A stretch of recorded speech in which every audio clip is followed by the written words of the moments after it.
The news is breaking now that Texas and Oklahoma have told the SEC, hey, we're coming. We are on our way, and we're fortunate here at Meadowlark Media. Our CEO started the Longhorn Network, the SEC Network, the ACC Network, and so he could walk us through the business of some of what it is that's happening here. What's he doing with us? It is a little bit curious. John Skipper is with us. So tell us what it is that's happening here. This is just a money grab, right? We've just realized that greed at the highest end right now is Texas and Oklahoma are saying, never mind about the history and tradition or anything. We got to go over there in that conference where they're splitting up a bunch of money that we don't get to split up over here. Well, that is essentially correct. It's long ago gone away that anybody cares about geography or even really cares about rivalries, right? I mean, when Texas A&M fled to the SEC, they left behind their greatest rivalry because they wanted to get at the SEC money.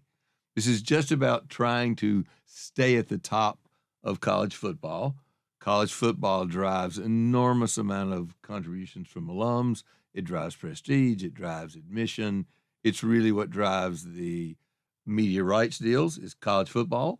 And right now, Texas, which has one of the great brands, even though, as Jessica pointed out yesterday, it's been quite a while since they won anything. It's still arguably the biggest brand in football.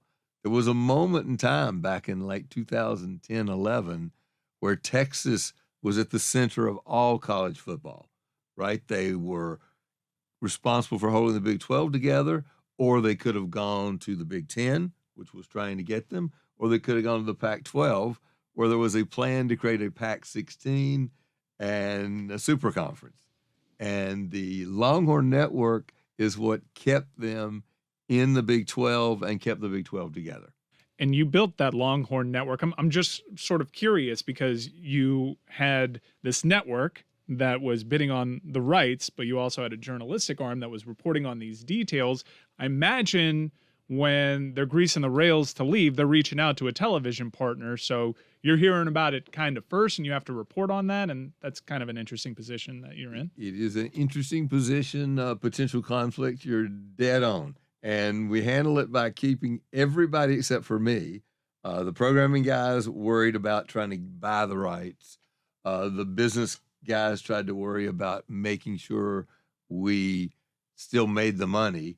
And at that instance, we decided that, well, by the way, Texas had decided to do a network. We didn't give them the idea, but we knew that if we did the network, we could entice them to stay in the Big 12, keep them together. That was important to us. We already had a Pac-12 deal, but the Fox was ascendant in the Pac-12, and we didn't want to see Texas go to the Pac-12. Can you explain to us the dollars we're talking about here? Why is it, you were explaining to us yesterday in the other room, how many more millions are available here to Oklahoma and Texas now with this partnership than would be available to them otherwise? Well, ultimately, it's easily $20 million, $30 million, $40 million. The gap will keep getting bigger because of the SEC network, which makes a lot of money, because of the new ESPN deal for the CBS game, which they paid over $300 million for. I can almost do the math. If there were 15 teams, not 16, that's $20 million per team. Eventually, Texas will get into that money. $300 million for a game. The Saturday afternoon game, $300 million for one game. Compare that to where they were. Well, at one point, the entire television deal for the Pac-12 right now, or the Big Ten, is about $300 million. So that's for one game you're talking about. Yeah. That's why this is happening, right? Yeah, that's the big 3:30 CBS game, which does as good a ratings as Thursday night NFL, right? They're doing 7, 8, 9. Yeah. And as absurd as it sounds like, it seems as though ESPN got a crazy good deal because now Texas and Oklahoma come to the network. Is there any chances this TV deal gets renegotiated? I doubt that all of that is unrelated. I would not assume that this is just happening, that one day the Texas and Oklahoma guys woke up. I would guess that it's a logical sequence of events that now the ESPN has all of the SEC. Now they bring Texas and Oklahoma in. Think of all the good games you get. Yeah. Just think about Oklahoma and Auburn and Texas and the potential postseason door Right. that's been opened up with 2 separate conferences, a possible semifinal. $55 million is what CBS used to pay for that package, Dan. But they get the best of the SEC matchups, which is incredible when you consider the teams that we were just discussing. But the Big 12 is done, John. So does that even matter in the grand scheme of things? It certainly matters to Kansas State and Right. Iowa State and those teams who now have to figure out what to do. Doesn't matter. I mean, there's tradition, but tradition's already been thrown away, right? Yes. So the Big 12 tradition is Frank Broyles and Darrell Royal and Texas, Arkansas. That doesn't exist anymore, right? All that exists now is, can I get to the top of the pyramid? The Big 10 is there. The SEC is there. The ACC and Pac-12 will try to keep up. The Big 12 feels like it'll be a scramble now for who can find a home where. And I think a lot of people think that the other conferences will also be scrambling now to try to consolidate either some of the Big 12 teams that are remaining or even AAC teams or a group of 5 teams that might make them a bigger super conference, because it sounds like the way this is going is that in a few years there might just be 4 super conferences, which was like this whole thing that's been around, kind of floating around in the ether for a while for college football fans, and Texas and Oklahoma kind of just started it. Kind of saw into the future a little bit. Well, there is some logic to having 4 16-team conferences. It adds up to 64. There's a lot of impediments to it still, right? You'd like to start with a white sheet of paper and take the top 64 teams, but you can't, right? You've got some teams that are in there that are odd fits. Rutgers. Rutgers clearly is an interesting fit. Big 10 would still tout the recruiting pipeline that opened up there. But from a prestige factor, you look at what's left of the Big 12, you'd probably say Kansas is one of the more appealing programs because of the basketball program. Does basketball matter at all when it comes to dollars and cents here? With dollars and cents, basketball is about 1/5, right? You're doing those conference deals into about 80% football, 20% basketball, with a possible exception of the ACC, where maybe it's more 65-35. So the ACC will be fine. Oddly enough, they wouldn't be a bad home for Kansas, though geographically it's crazy. Though it does bring in another state for the conference network, and that has to be kept in mind. Why does that matter? Because people point out with Oklahoma that that's a big deal. Because if you add a college from a state you're already in, you don't get any more distributor fees. Right? They add Texas. They've already got Texas A&M. There's no new money from the state of Texas. They add Oklahoma. They now have to pay a distribution fee in Oklahoma. If the ACC added Kansas, you'd have to add Kansas. And by the way, even with fairly small populations, it's still a lot of money for those networks, which all are above $1. So it's $1 for every good citizen of the state who has a pay TV sub, which is declining, but still a lot of people. The other place for Kansas, of course, is to go to Big 10, and it would make no difference for their football. They would lose the same amount of games they lose now. The harder part, too, is the schools can't kick anybody out, right? Now, that would be the ultimate sort of difficulty, which is, I'm not even going to say names. No, can we kick out?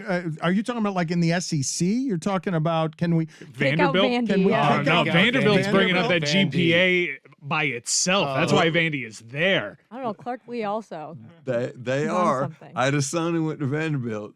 I must tell you, it was not always pleasant to look into the Vanderbilt Stadium and see it full of Alabama fans. But what is legitimately to keep the SEC from saying, you know what, get out of here, Vanderbilt. We want Ohio State. Nothing. It's a good question. They should do it. I think there may be some governance things. I'm not sure they could do it without everybody agreeing, the schools agreeing. It's an interesting phenomenon, which I don't think has ever happened. I also don't think that schools can, or conferences can recruit schools to join them. I think the schools have to initiate the move, because that's kind of what's happening with the Texas and Oklahoma thing right now. The SEC can't admit. Yeah, but everyone's noticing that this is what's the play here. Right. Like, No, I understand. But if you're Texas A&M and the SEC is violating your agreement and going out and recruiting your in-state rival, then you're going to have a problem with that. But the SEC can kind of play none of dumb that and would say, happen in the dirtiness they can kind of play business. dumb and be like, Texas reached out to us and it makes sense. So here we are. I doubt that Texas A&M has an agreement that they can't bring in another Texas school. This is a lot like dating in high school, right? It's not clear who asks whom when the prom comes around. Usually there's a way for somebody to make sure that Evelyn knows that Billy or Jane wants to take him or her to the prom. Somehow they figure it out. So I don't think Texas had to be asked or Texas had to ask. What are the money issues that you think the audience would find interesting here? You have a working knowledge that we don't have here about the money that's involved here and what this play will mean for 10 years from now. Well, it just means that the bigger schools are going to get bigger. It's going to be harder to intrude into the club. Somebody yesterday said on the air there's 15 to 20 schools that overwhelmingly dominate college football. It's not even that many, right? If you look at the 4 who get into the playoffs, it's Clemson, it's Alabama, it's and Notre LSU, Dame, Ohio State. Notre Dame has to be taken to the slaughter. I know we've got a fan here. Has to be taken to the slaughter every now and they then. covered, but yeah. They're one of the most they're one of the most interesting players here because they do have the choice. They value, and it's been great for them, their independence. But they do have to be careful that it's not musical chairs and that everybody doesn't get into a 16-team conference and they're the last one standing. And the ACC, on the other hand, has to worry not to give away the 15th and 16th spot in case Notre Dame became available. It was one of the benefits of COVID for them is suddenly Notre Dame was an ACC school for a year. And the TV partners definitely benefited from that, considering how they game the system, so Notre Dame could find their way into that championship game. I'm going to ask you a question, and please don't laugh at me, because you mentioned the ACC. Yeah, but you had Clemson at home. Backup They were quarterback. undefeated. Oh, It's so fine. are you. Jeez. So how much does academics matter? Because with the ACC, we've read in the past that West Virginia would actually make a lot of sense for them, but they don't meet the academic standard. And this would be a hurdle in maybe making an overture to a UCF, which is actually a really attractive school, not just because their football program has gained notoriety, but they have the biggest alumni base in Florida. It's a diamond in the middle of the state right now to be had, but their academic standards aren't ACC standard. It's interesting, Mike. I mean, it matters to some schools, right? Doesn't matter to other schools. Duke and Wake Forest and North Carolina and Virginia are going to want to have that. That was why they had a problem with West Virginia last time and didn't want to take them. In the Big Ten, you've got Michigan and Ohio State, and they really care. I forget what their there's a standard for schools that are in a certain association that the Big Ten is very proud of and has never taken anybody who wasn't in that. Oklahoma, whatever it is, Oklahoma State's not in. And I don't think Baylor's in. So they have a problem. And on the West Coast, Berkeley cares. And there's UCLA cares and USC cares. Yeah. Stanford cares. Can the money get to a place where they stop caring? Apparently so, yes. I do believe in almost all matters of the heart, soul, mind, enough money can tend to overcome an issue. So is Clemson better off in the ACC? I want every team now moving to the SEC, or should they consider a move to the SEC? Clemson should be very happy to be in the ACC. They got an easier path to a football championship, which is what they care about every year. Would do nothing for the SEC because they already have a South Carolina school. Right. Now, interesting enough, a North Carolina school would be very valuable to the SEC because North Carolina is the 9th largest state in the country in terms of population. Little known fact from a Tar Heel. You want your Tar Heels? No, to go to I the do not SEC, want. don't you? No, I do not want Carolina. They can go. No, it would make the basketball would become easier, but no, you wouldn't want to not. You have to be in the same conference as Duke because you got to play them in basketball. What's this all going to look like in 10 years? It's gonna be super conferences, and it's going to be more and more concentration at the top. There is one interesting thing, just to create a little fun here, which is, in fact, the basketball tournament is an interesting thing too. If you created 4 16-team super conferences, the basketball conferences play in the NCAA tournament by choice. There is nothing that would prevent a breakaway basketball tournament. Oh, wow. I think there's also some people who think that this 4 super conference thing in college football could mean that the college football programs break away from the NCAA as well and kind of form a minor league college football program, I guess, with college affiliations. I think that's right, Jessica, and that was why I was sort of suggesting that one way to gin up a whole bunch more money is, we're going to have a new basketball tournament, and if 64 teams works naturally, that all 64 teams could come into the tournament. One would play 64, so all of the super conference teams would make the tournament, and the current tournament with some independents and other conferences would fall apart, would be irrelevant. It would become the what's the second tournament? The NIT. NIT. Could the schools just do this at any time? Could all the Florida schools just band together and be like, we're going to make a Florida conference? Imagine the TV deal we'd get that way. No, I don't. I mean, I think that the schools have binding agreements that are tied to the TV agreements. So if the SEC agreements through 36 or 35, and the ACC agreements through 36, they cannot leave without negotiating an exit, which is one reason that Oklahoma and Texas are moving now, is the Big 12 contract is coming up. So it's within the amount of money they can negotiate that they're going to negotiate an exit from the Big 12. So it'll probably happen earlier than 25 or 26. But do any of the schools have a binding agreement with the NCAA as the governing body who gets to give them the rules? But they don't obviously have anything to do with the college football playoff as it is right now. I do not think. I think that the NCAA oversight does not have anything that binds the schools to actually do it if they don't want to. Just to be clear then, John, the reason that this is happening is because the SEC will split up more money, and this will mean for Texas and Oklahoma in the short term, as soon as they join, somewhere between $20 to $40 million a year more than they're getting from their conference now. That's there's no, whatever second place on the reason for doing this is a distant second. That's the reason. That's correct. I mean, remember the one when Maryland actually exposed the numbers, right? The president of Maryland, whose name was Wallace something, I forget what, who'd previously been a president at Big Ten school, decided to join the Big Ten, and he just said his money. In X number of years, we're going to be getting 45. I think they're actually getting 55 now. We're currently getting 25. With that $20 million, we can make a great new stadium. I'm not sure that's happened. And we'll become a football power. I'm not sure that's happened either. But it's just the pressure. It's the pressure to keep up with the big schools. Is name, image, and likeness going to be something that creates more parity or less parity?